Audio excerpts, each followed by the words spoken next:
Alejandro Magno, uno de los guerreros más extraordinarios y enigmáticos de todos los tiempos.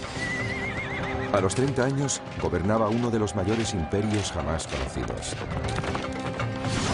Desde los olivares de Grecia hasta los polvorientos palacios de India.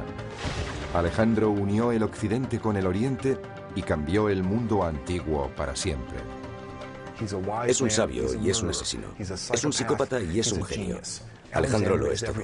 Es todas esas cosas, y tal vez ninguna de ellas. Acompáñenos en nuestra búsqueda para saber qué fue lo que impulsó a Alejandro a conquistar tierras tan lejanas. ¿Fue un genio militar o un tirano sediento de sangre? Sus gestas son legendarias, pero al final, ¿se convertirían sus delirios de grandeza en su peor enemigo?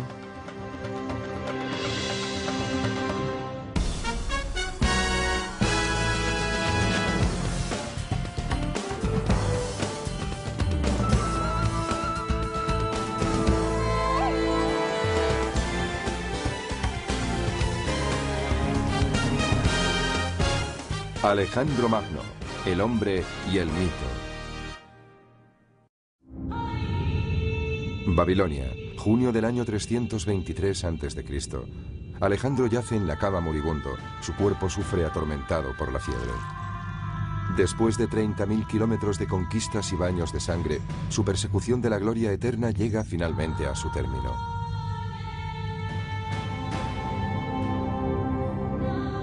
Los hombres de Alejandro se reúnen angustiados alrededor de su lecho de muerte. El historiador Plutarco describe la escena. Todo indicaba que lo estaban viendo por última vez, y un sentimiento de pesar invadía sus corazones, junto con una especie de impotente perplejidad ante la idea de perder a su rey. Pocas horas después, uno de los mayores reyes guerreros de la historia habría muerto. ¿Qué condujo a su prematura muerte a los 32 años? ¿Cómo fue finalmente conquistado el gran conquistador? Para hallar las respuestas debemos rememorar su fabulosa vida.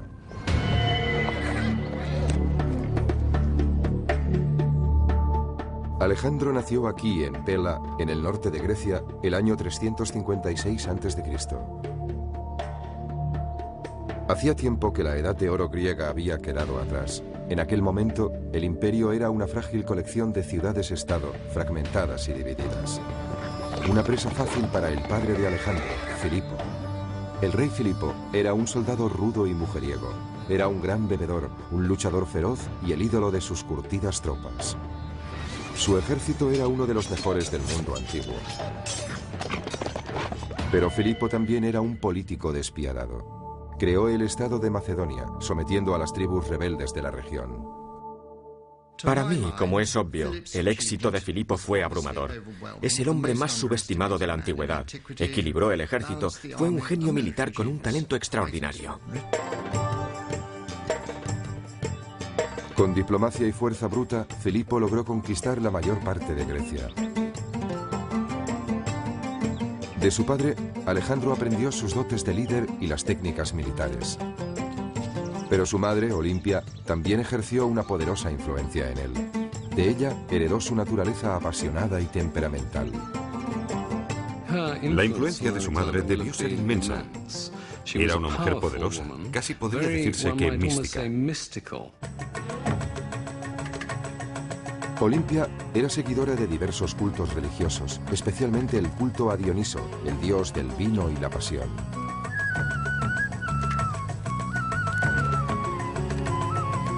Se rumorea que adoraba al dios bailando con salvaje abandono y sumiéndose en extraños trances.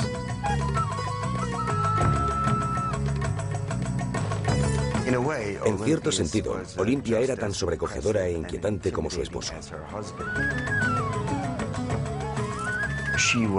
Poseía una inteligencia excepcional.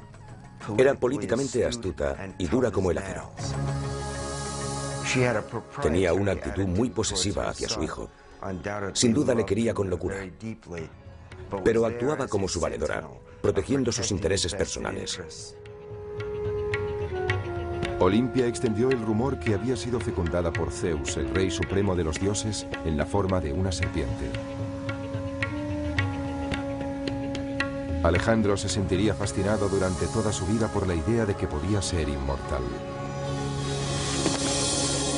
Si su madre y su padre produjeron un fuerte impacto en el joven muchacho, también lo hizo su mentor, el célebre filósofo griego Aristóteles.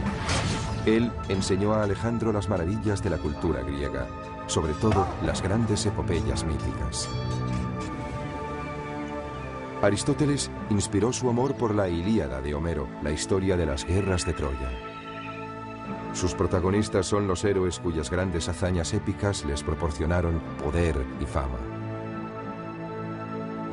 Uno de aquellos héroes es Aquiles, el arquetipo del guerrero griego. Ante el dilema de elegir entre una vida larga y corriente o una existencia breve pero gloriosa en el campo de batalla, Aquiles optó por una muerte prematura y la celebridad eterna. Resulta muy difícil subestimar el alcance de la influencia de Aquiles en Alejandro. Según él, Aquiles era su antecesor mítico por parte de madre. Por tanto, desde una edad muy temprana, Alejandro percibió que Aquiles era el modelo a seguir para alguien como él, que siempre quería ser el mejor entre los mejores, tal como lo relata Homero. Pero era su modelo a seguir en dos sentidos, asumiendo su carácter y rivalizando con él. Es decir, lo que hizo Aquiles, Alejandro podía hacerlo mejor. Alejandro abandonó su hogar durante 3 años para estudiar con Aristóteles. Cuando regresó a los 16 años, su otro modelo, su padre, el rey Filipo, había vuelto a casarse. Peor aún, había tenido otro hijo que amenazaba la privilegiada posición de Alejandro como sucesor al trono. Eso despertó las iras y el resentimiento de Alejandro. Ambos sostuvieron violentas disputas. Eso llenó de amargura a Alejandro y creó una atmósfera muy difícil. De hecho, se trata de un fenómeno que trasciende todas las culturas. Es un rasgo psicológico universal, el de la profunda rivalidad de un hijo impulsado por el incontenible deseo de eclipsar a su padre. La enemistad entre padre e hijo se hizo tan intensa que Alejandro tuvo que exiliarse.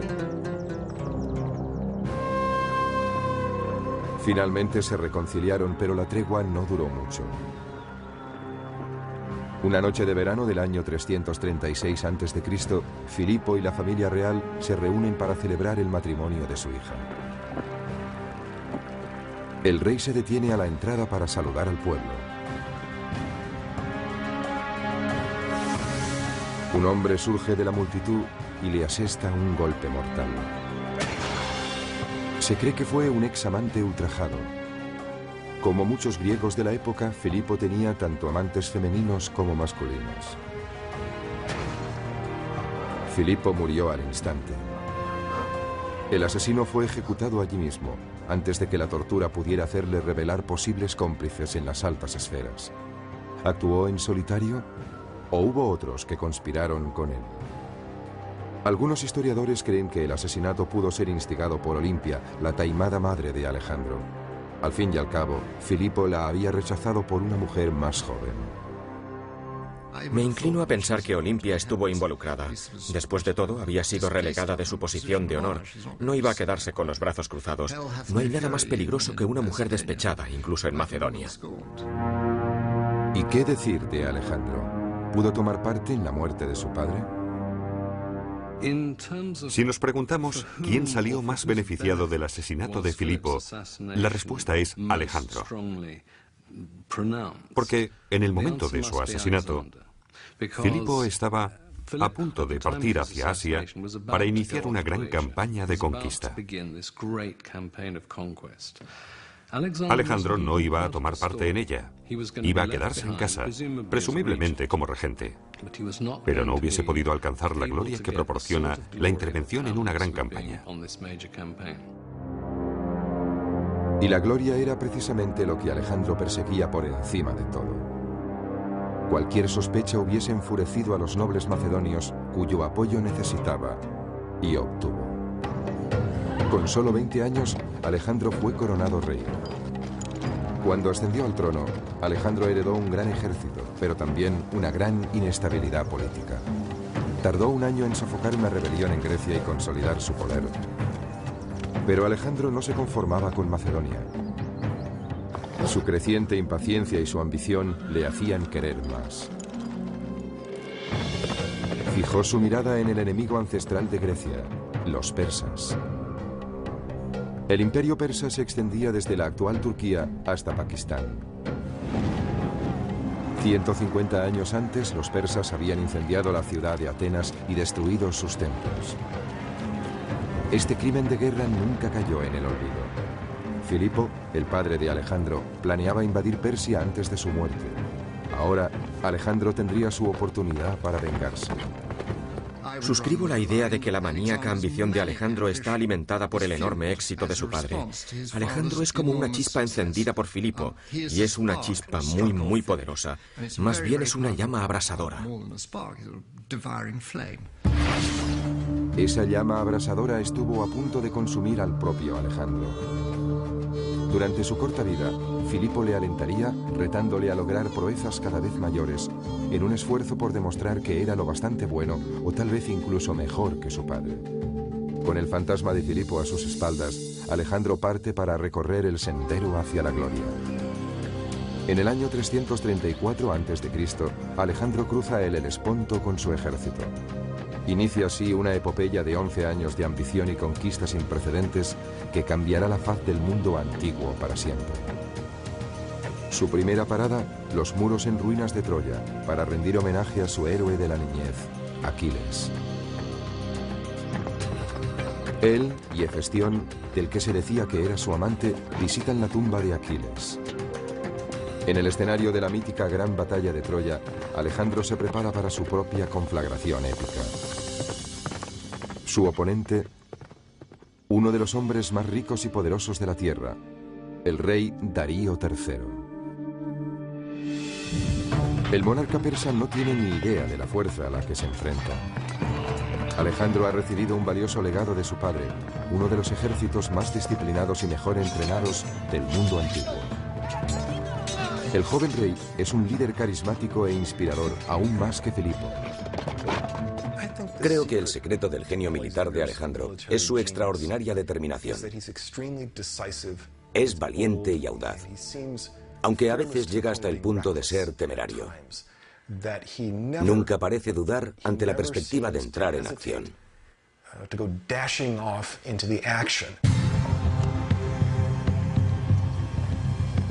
Los invasores marchan hacia el sur hasta Isos, en la actual Turquía.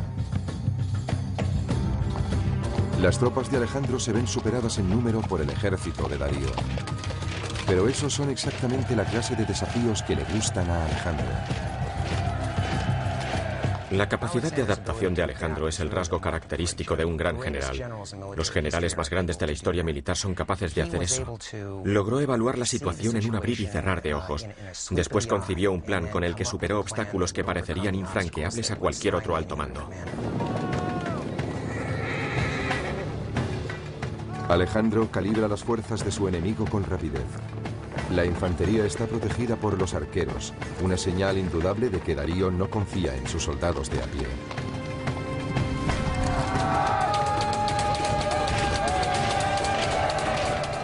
Alejandro realiza su primer movimiento, utilizando una de las armas más poderosas de su arsenal, el arma del miedo.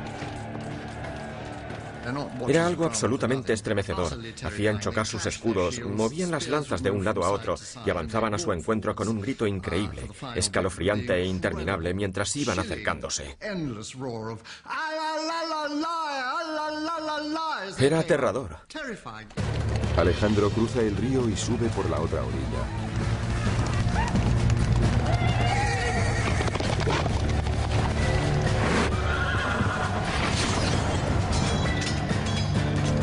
En el caos subsiguiente, el flanco izquierdo de los persas se desmorona.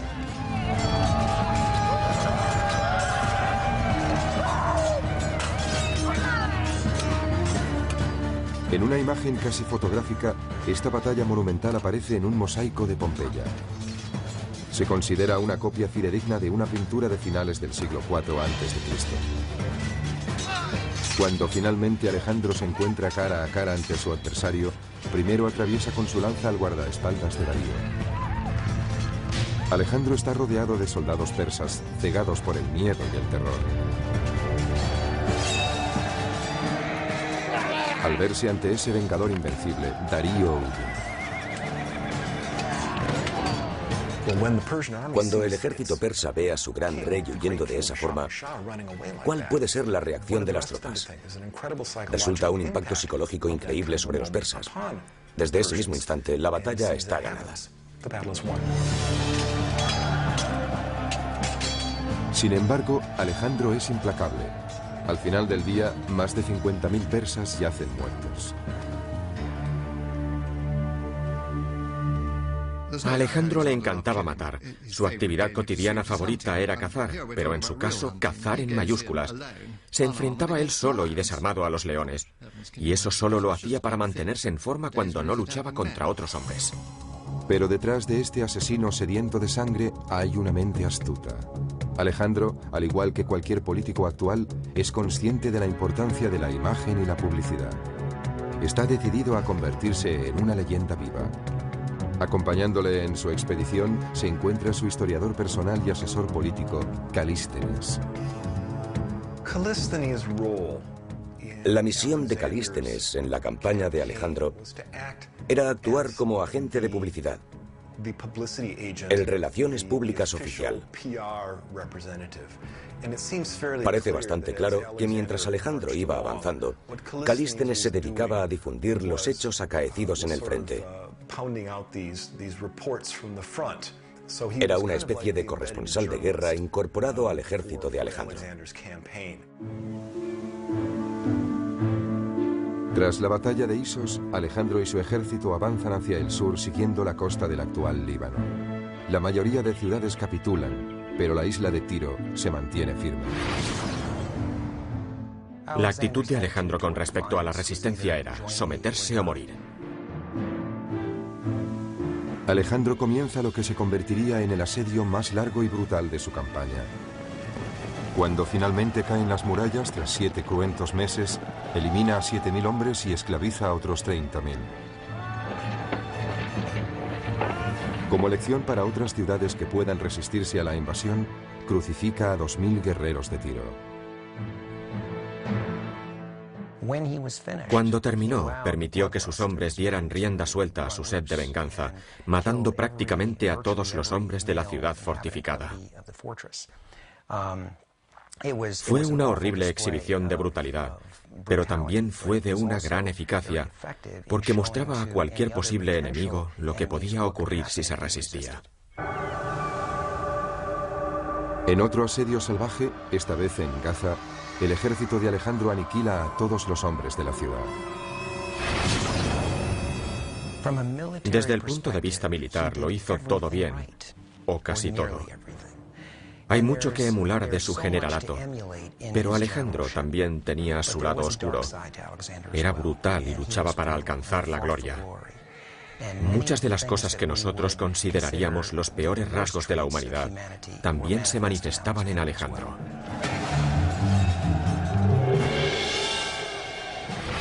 Alejandro es compasivo si sus enemigos se rinden, pero cruel si se resisten. El gobernador de Gaza, Batis, se decide por la opción más dolorosa.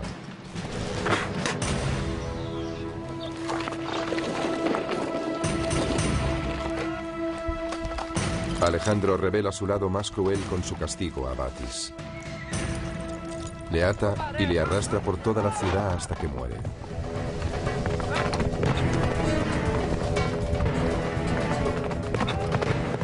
Es una escena familiar tomada de las páginas de la Ilíada de Homero.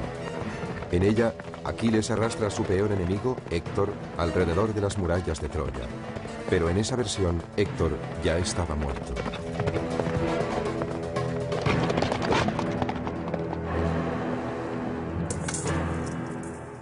Alejandro era brutal. Elevó el arte de la brutalidad a la máxima expresión.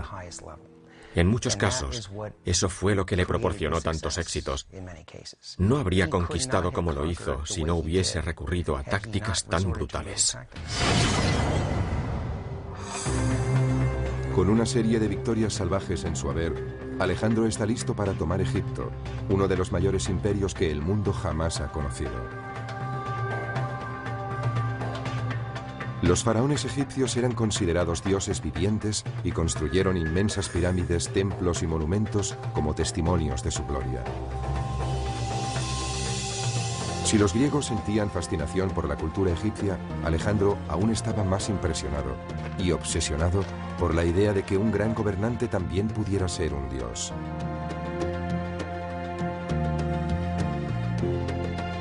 Tras 2 años de guerra, Alejandro marcha hacia el interior hasta Menfis.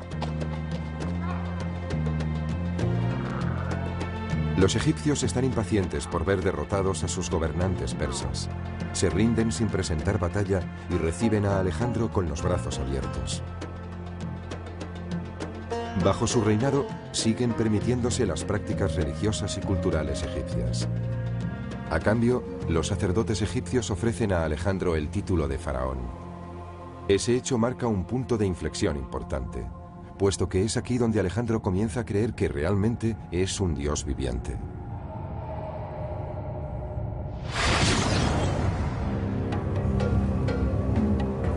En el año 331 a.C., Alejandro inicia una singladura épica para visitar el oráculo de Siva. Está buscando la prueba de su existencia divina. Estaba a unos 500 kilómetros de distancia. La ruta hacia Siva discurría por una meseta relativamente llana, pero estaba plagada de dunas. El oráculo era un destino muy conocido. Debía haber un sendero, pero este podía quedar enterrado bajo la arena. Debió encontrarse en un entorno donde el calor durante el día es sofocante y de noche hace un frío espantoso. De pronto se forma una tormenta de arena y ni siquiera puedes verte las manos delante del rostro.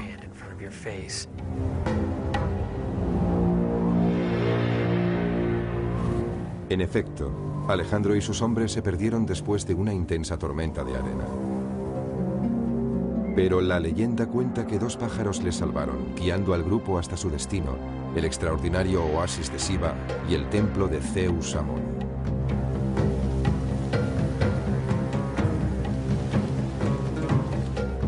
Aquella visita al oráculo es uno de los episodios más fascinantes de toda la historia del mundo antiguo. La cuestión es saber si, previamente, Alejandro había planificado una ingeniosa maniobra publicitaria que corroborase su condición de hijo de Zeus. Alejandro entra en el templo solo, mientras sus hombres esperan fuera. Aquí está Alejandro. Es un hombre joven, apenas sobrepasa los 20 años, pero ha logrado ya hitos extraordinarios. De pronto se encuentra en un lugar donde al menos los egipcios nativos le tratan como un dios viviente. Y uno se pregunta, ¿qué debe pensar?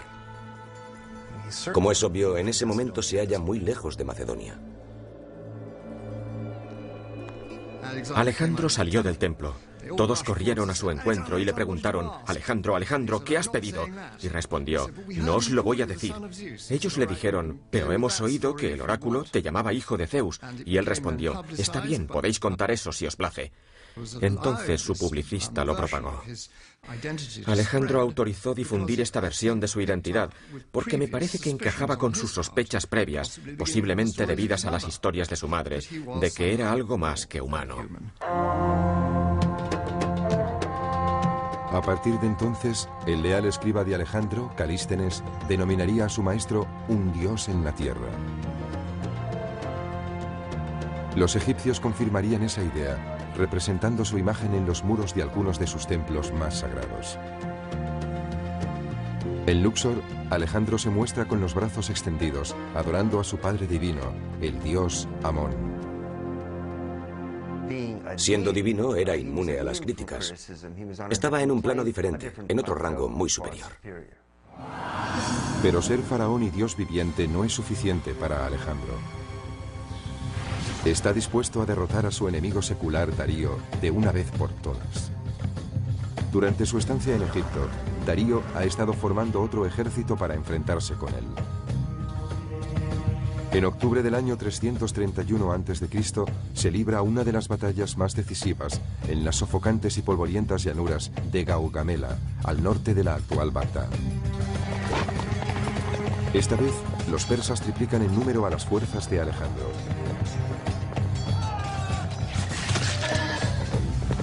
Pero se crece ante el peligro, y el desafío solo parece espolearle aún más.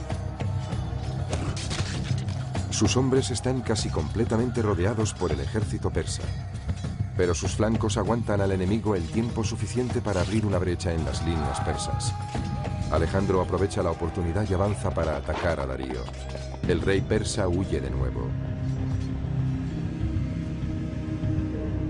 Uno de los secretos del éxito de Alejandro en el campo de batalla es su uso de la falange, una formación de 16 soldados en línea armados con lanzas largas.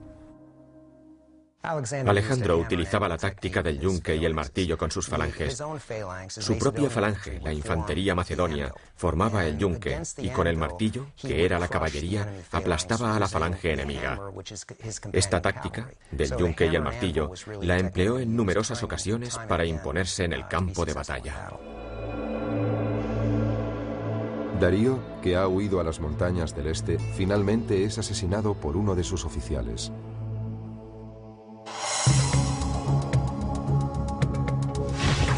Tres años después de llegar a Troya, Alejandro es proclamado señor de Asia. Ha conseguido lo que su padre planeó y no pudo hacer.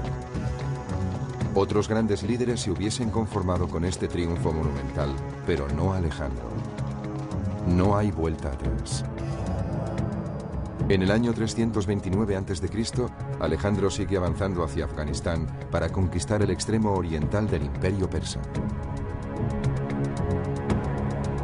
Ahora se enfrenta a un reto aún mayor, las imponentes cumbres del Hindu Kush. Aunque se elevan a 7.000 metros de altura, casi en el techo del mundo, Alejandro opta por una de las rutas más duras para su ejército de 30.000 hombres. Durante su periplo, a través del Hindu Kush, las inclemencias del tiempo, la lluvia, la nieve y las ventiscas debieron dificultar mucho la marcha a cualquiera, excepto a Alejandro Magno.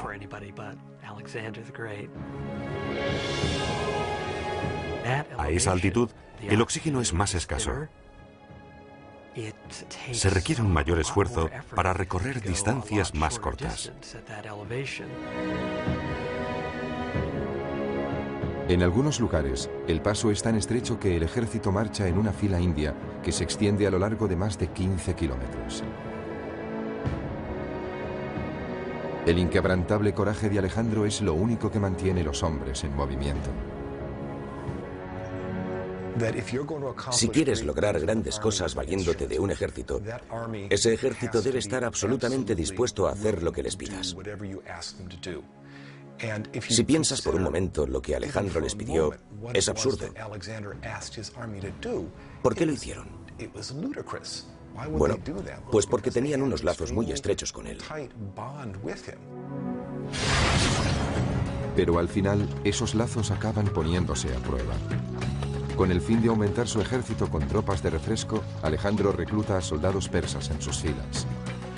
Esa resulta una medida muy impopular entre los griegos. Debo subrayar que no fue solo una decisión militar, también fue por cuestiones sociales. Pero al final de la jornada desmontan, se meten en la tienda para beber algo y ¿qué se encuentran? Pues se encuentran con un bárbaro iraní tomando una copa a su lado en su misma tienda. Eso no les gusta, los soldados pueden ser muy racistas. Su resentimiento crece con el oscuro giro que toma el carácter de Alejandro. Cuando el ejército llega a la legendaria ciudad de Samarcanda, se celebra una copiosa bacanal.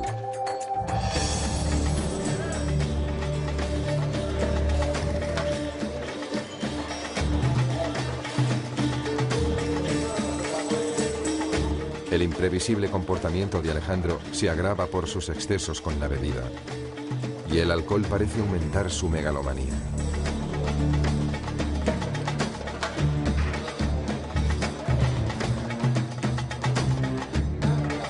Uno de sus invitados es Clito, que sirvió a las órdenes de su padre Filipo y salvó la vida a Alejandro en el campo de batalla.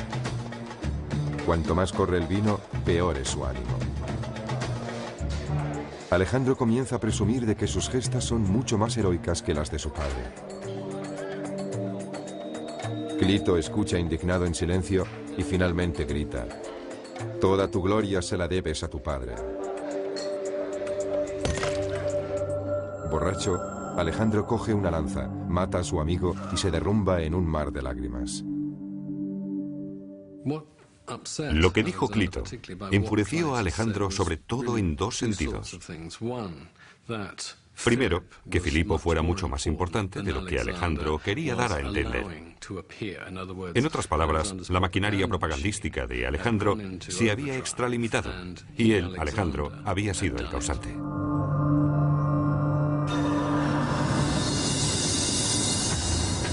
Lo que Alejandro quiere ahora es tener el control absoluto de sus hombres. Quería que sus soldados y oficiales se inclinasen ante él y le besasen. Después él ofrecería un beso a los oficiales para mostrarles que eran de su mismo rango social. A los macedonios no les gustaba nada ese ritual de los besos. Para los griegos, solo los dioses debían adorarse así. Muchos se niegan a obedecer a Alejandro. Uno de ellos es Calístenes, el hombre que había creado el mito de Alejandro. Calístenes pensó que era un acto servil, bárbaro, que era una traición a las costumbres griegas. Pensó que Alejandro estaba convirtiéndose en un tirano absoluto, en un déspota. Un despiadado Alejandro ordena la tortura y muerte de Calístenes. Probablemente Alejandro fue víctima de su propio éxito. Tal vez se creyó en exceso su propia divinidad, su megalomanía. Con el tiempo es posible que esos sentimientos de grandeza influyeran en su manera de conducir las campañas y de relacionarse con sus soldados.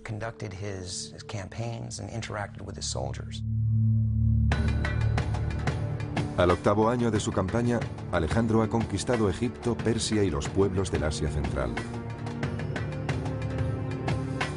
El imperio de Alejandro se extendía desde Grecia hasta Afganistán y cubría unos 5 millones de kilómetros cuadrados. Entonces se dirige más hacia el este, hasta los confines del mundo conocido, donde yacen las misteriosas y exóticas tierras de India. Debió ir hacia el este. Esa es la ruta de invasión que siguieron los persas para conquistar parte de India. Como heredero del imperio persa, deseaba esos territorios. Así que siguió la ruta de los ejércitos que le precedieron y, ciertamente, de los que le sucedieron, a través del paso de Kiber. Alejandro llega a un lugar tan enigmático que aquí todas las normas han cambiado. Se enfrenta a un poderoso rajá dispuesto a frenar su avance. Los hindúes han reunido un ejército de 50.000 hombres. Además poseen una nueva y terrible arma, 200 elefantes de guerra. Con una altura de casi 3 metros y un peso superior a las 5 toneladas, los elefantes eran los carros de combate de la antigüedad. Podían cargar al enemigo y aplastarlo con sus patas. Alejandro enseguida advierte que no puede arriesgarse a un ataque frontal ante una fuerza de tal magnitud. Posee la capacidad de planear y calibrar la distribución y el espacio para mantener siempre un elemento de incertidumbre sobre sus intenciones. Se mueve hacia la derecha cuando en realidad va a recortar hacia la izquierda. En la India, realiza un amago antes de cruzar el río y luego cruza por donde menos lo espera el enemigo.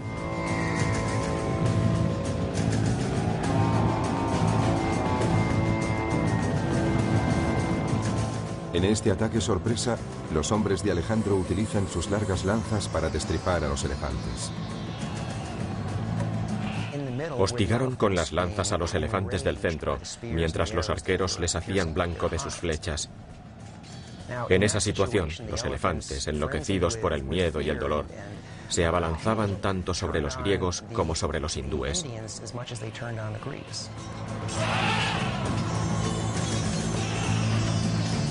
Después de una de las batallas más enconadas de la carrera de Alejandro, el ejército hindú es derrotado y el rajá se rinde.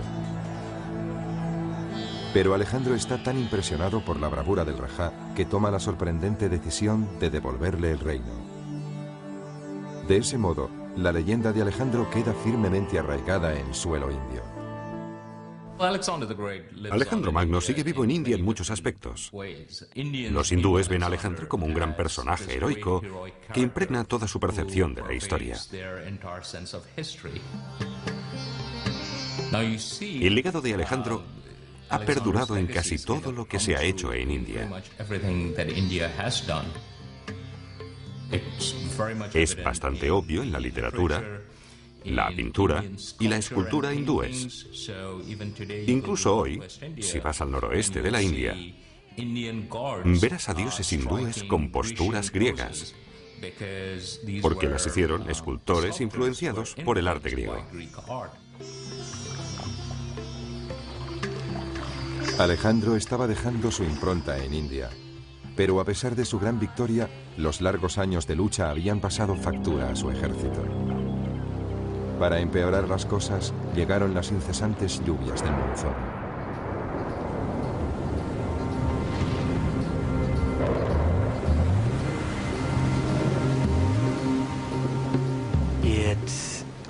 Desde el punto de vista psicológico, debió ser terrible para sus hombres de Macedonia, porque nunca habían experimentado nada semejante.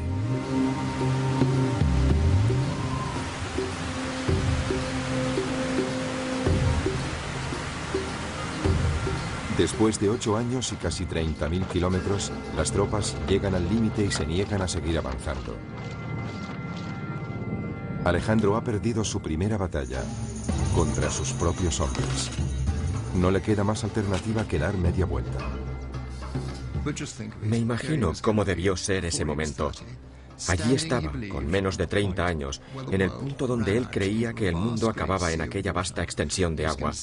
Debió quedarse contemplando el horizonte y debió hacer un sacrificio a los dioses que le había indicado su divino padre. Entonces debió pensar, de todas formas, Filipo, nunca llegaste tan lejos.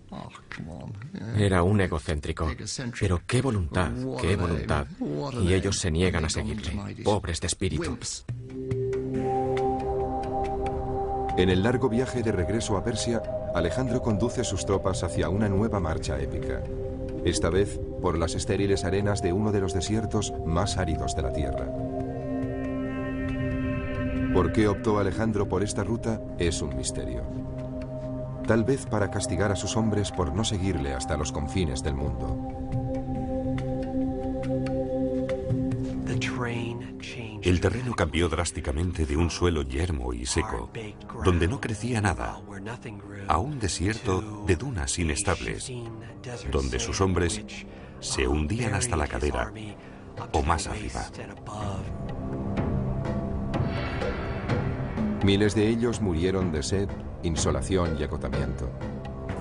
Menos de un tercio de su ejército logró sobrevivir. Creía que podía hacer lo que se propusiese. Hasta entonces había conquistado todo lo que había encontrado a su paso. Y pensó que podría vencer al desierto, pero se equivocó. Aunque es el peor desastre de toda su campaña, el mero hecho de cruzarlo ya de por sí es un verdadero milagro. En los últimos tiempos, nunca sabían lo que haría Alejandro a continuación. Sus actos y sus decisiones eran insondables. Era imprevisible y en ese sentido representaba una amenaza para ellos.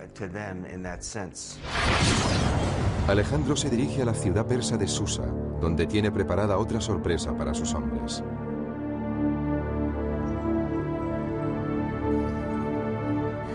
Ordena a casi un centenar de oficiales macedonios que se desposen con mujeres persas. Aquellos matrimonios serían permanentes. Lo hizo para que fecundaran a esas mujeres y produjeran una gran cantidad de niños mestizos macedonio-iraníes que iban a ser los príncipes del futuro. Sus hombres sienten un profundo rechazo hacia esos enlaces, aumentando su resentimiento. Sin embargo, para Alejandro, fundir el occidente con el oriente es un asunto práctico. Él, en persona, se casa con 3 mujeres extranjeras para dar ejemplo. Si quiere gobernar un imperio tan diverso, necesita mezclar las culturas. Y está sentando las bases del nuevo imperio. No el que ha conquistado, ni el que trajo con él desde Grecia y Macedonia, sino el nuevo imperio de Oriente Medio.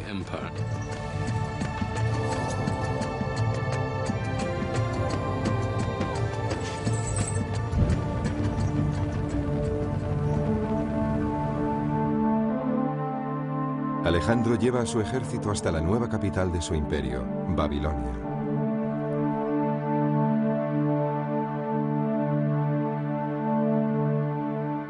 Una calurosa noche, cae misteriosamente enfermo después de una juerga desenfrenada. Sus oficiales macedonios se reúnen alrededor de su lecho de muerte con rostro de preocupación. Al cabo de 11 días febriles, muere a la edad de 32 años.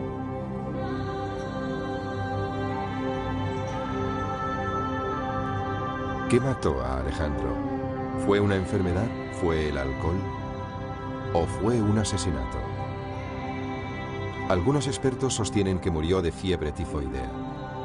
Otros piensan que fue envenenado por un grupo de oficiales hartos de sus ataques de cólera y por su deseo de ser adorado como un dios.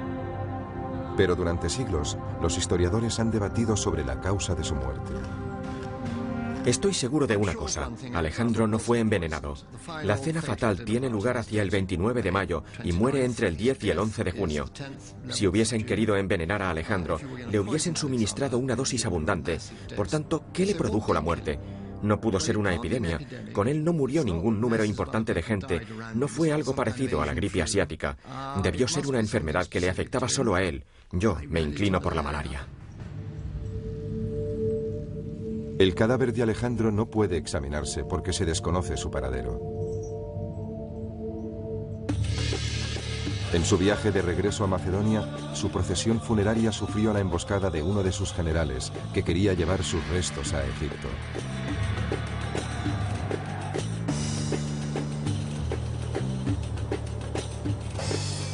Durante siglos, el cuerpo de Alejandro descansó en la ciudad de Alejandría. Probablemente era una de las reliquias más sagradas del Imperio Romano. Después de su muerte, Alejandro fue adorado como un dios con gran devoción. Julio César vino a rendir homenaje a su héroe muerto. El emperador romano Augusto depositó una corona de oro sobre su ataúd y esparció flores sobre el cadáver.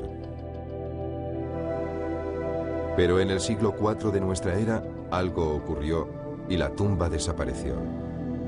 Desde entonces, la tumba de Alejandro es uno de los santos griales de la arqueología.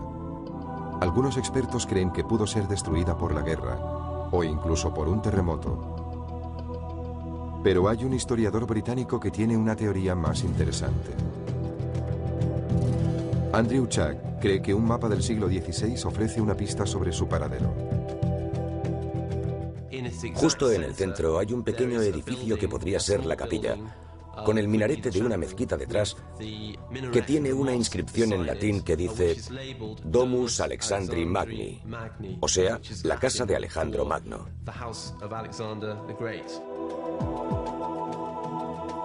Fue aquí donde se localizó un sarcófago. Estaba destinado a albergar los restos del faraón egipcio Nectanebo II, pero nunca fue sepultado en él. ¿Es aquí donde halló descanso el cuerpo de Alejandro? El sarcófago fue redescubierto por Napoleón en el siglo XIX. Pero cuando fue derrotado por los británicos, el sarcófago vacío se trasladó a Londres. Hoy se encuentra en el Museo Británico.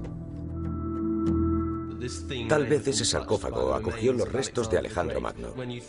Cuando piensas que Julio César y Augusto estuvieron frente a él y que probablemente lo tocó Napoleón, te invade una emoción electrizante.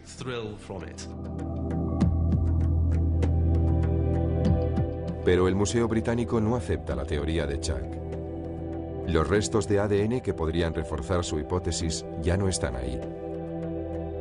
De modo que continúa la búsqueda para encontrar el cadáver del conquistador enterrado en algún lugar bajo las movedizas arenas del desierto.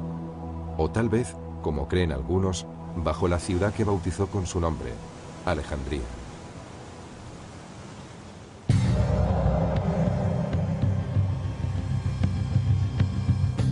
Aunque los restos de Alejandro pueden haberse perdido para la historia, su legado perdura. Sus brillantes tácticas de guerra siguen estudiándose en las academias militares. Existen modelos o patrones de pensamiento y acción que se hacen evidentes al estudiar el generalato de Alejandro. Esos patrones son tan aplicables en el mundo moderno como lo fueron en la época de Alejandro. Un comandante en jefe es responsable de miles de vidas y debe poseer visión, disciplina y una confianza absoluta en sus tropas. Alejandro Magno fue un líder carismático que sabía motivar a los hombres durante su larga campaña. Su habilidad para conectar con los soldados le procuró su lealtad absoluta en el campo de batalla. Todo lo que exigía a sus hombres podía hacerlo él mismo, liderando la carga y compartiendo los peligros con ellos. Estaba al pie del cañón, junto a sus soldados de menor rango. A muchos de ellos les conocía por su nombre. Habían pasado mucho tiempo juntos en aquella campaña. Eso creaba unos lazos muy estrechos. A lo largo de los siglos, numerosos jefes militares han recurrido a las brillantes estrategias de Alejandro en la batalla. Los emperadores romanos se vieron inspirados por el autocrático Alejandro. Le veneraban porque logró lo que otros pensaron que era imposible. Se dice que cuando Julio César cumplió los 32 años, lloró amargamente al pensar que sus logros no eran tan grandes como los de Alejandro. Parece claro que, como tantos otros romanos, Julio César estaba acomplejado por Alejandro. Envidia terriblemente a Alejandro. Todos los romanos le envidiaban. Uno de los mayores generales del mundo antiguo, Aníbal, también estuvo influido por Alejandro. Ambos se sentían impulsados por el odio a un antiguo enemigo.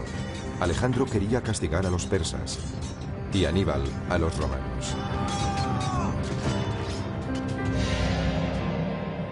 Asimismo, en la Norteamérica de la Revolución, la estrategia militar de George Washington se cimentó en Alejandro.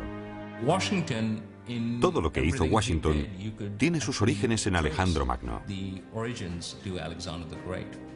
El franqueo del río Delaware es una réplica exacta en cuanto a la táctica y la estrategia de la batalla que libró Alejandro en el Idapo.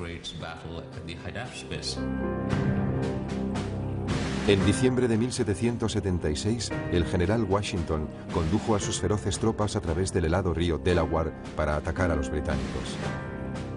Su inesperada victoria en Trenton fue el punto de inflexión de la Guerra de Independencia norteamericana.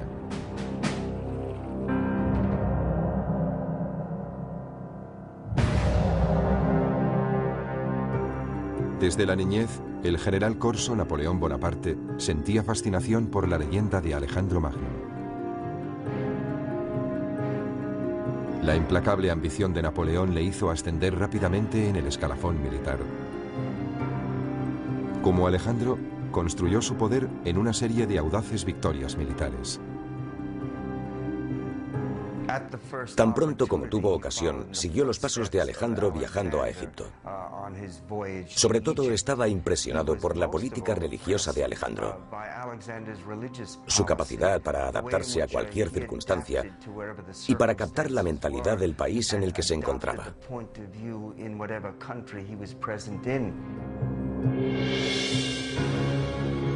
En 1802, el pueblo francés le proclamó cónsul vitalicio y solo 2 años después, Napoleón fue coronado emperador.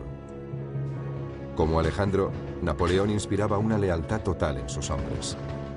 Ambos conocían a sus soldados por su nombre y les recompensaban por su valentía en el campo de batalla. Cuando Napoleón estudiaba la invasión de Rusia, pensaba en Alejandro debido a las grandes distancias que debía recorrer. Pero a diferencia de Alejandro, Napoleón tuvo que enfrentarse a una dolorosa derrota y al posterior exilio.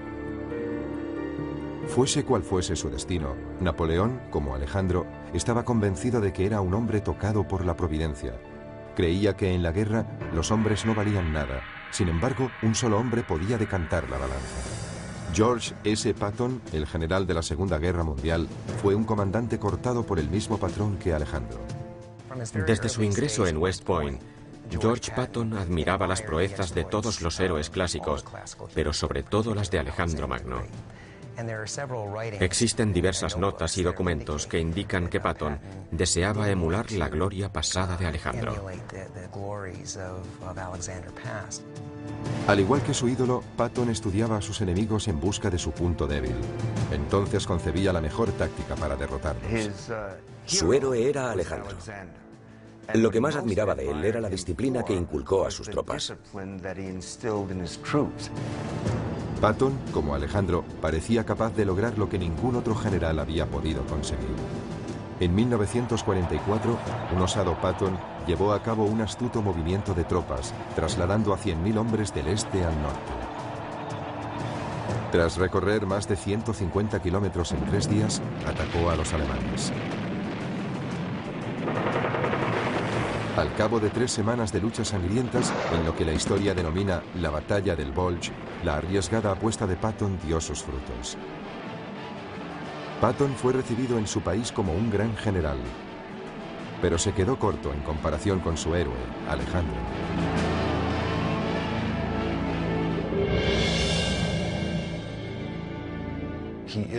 Es el máximo exponente de todos los tiempos, para bien y para mal. Eso es lo que le hace un icono tan atractivo, casi irresistible para cualquiera que aspire a alcanzar el éxito y la gloria. El arte de la guerra solo es una parte del legado de Alejandro. También instauró nuevas rutas comerciales y forjó las bases de las relaciones culturales entre Oriente y Occidente. De hecho, lo que hace Alejandro es extender la cultura griega. Las tragedias griegas se representan en lo que hoy es Irán. La filosofía griega se propaga por toda la India hasta Sri Lanka. Se trata de una asombrosa fertilización cultural. Pero por encima de todo, es considerado uno de los genios militares más excepcionales que jamás haya existido. Alejandro Magno se ha convertido en símbolo de ambición desenfrenada y hazañas colosales.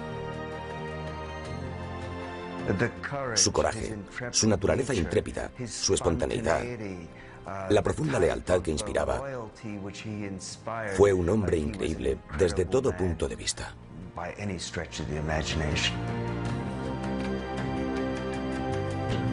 Alejandro Magno fue un líder legendario, obsesionado por su propio mito. 2500 años después, todavía hablamos de sus extraordinarias gestas.